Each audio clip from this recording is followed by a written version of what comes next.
JD, Joseph Daniel Bock. Most of the people I knew called him JD. I called him Dan for some unknown reason.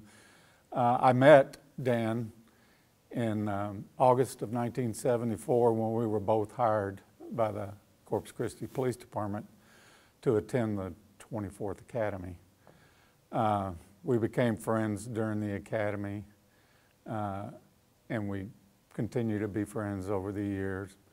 I remember Dan being one of those guys that worked all the time. He worked here at the department. He worked extra jobs, it seems like, constantly. And he did that. We didn't get paid a lot back in those days, around $400-something a month. And he worked a lot of extra jobs to help take care of his daughters, Dana and Danette. And he was just a wonderful guy. Family came first to him. You know, then the department. He really loved being a policeman. And he just enjoyed the job. A story about Dan. As I said, Dan worked a lot of hours. A few years into our tour duty, we were both working the same shift, a day shift actually. We'd go in like at 6 a.m., get off at 2 p.m. But then he worked almost every night from, say, 8 or 9 to 2 or 3 in the morning. Then he'd get back up again and come to work.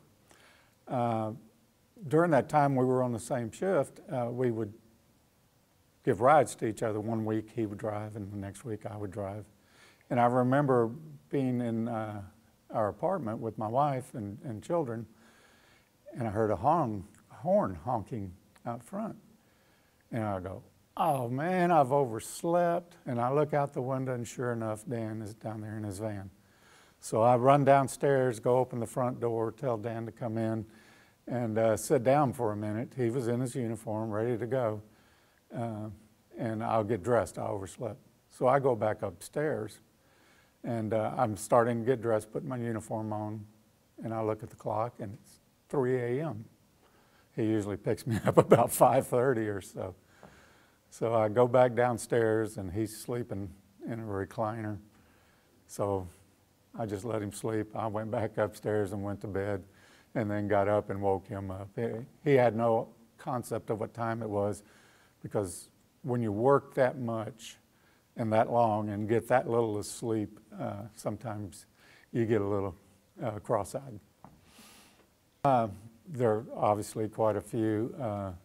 One of the ones is when we were working day shift together, we would park behind the old Moravian Hall on Castores under the shade trees and write our reports. And we always had discussions, and we had some really great discussions just then. And for some reason, that is a good memory of him. Another one is every year, usually around 10 or 12 policemen from PD would go deep down into the interior of Mexico to go fishing, and Dan would go on those trips, and there were a lot of good memories on those trips too. I would like for those that did not know Dan to know he was a kind, fair, and a truly ethical officer. He loved his community. He loved his family, as I said. There's no doubt in my mind that if he were still alive, I think he had 13 years old when he was killed. I think he would have spent at least another 30 years with CCPD. He enjoyed it that much. For those of us that knew him, we still miss him. I try to keep in some contact with his daughters, Dana and Danette. Dana lives in Tennessee. Danette is an attorney in Austin. And I know that Dan would be extremely proud of those girls.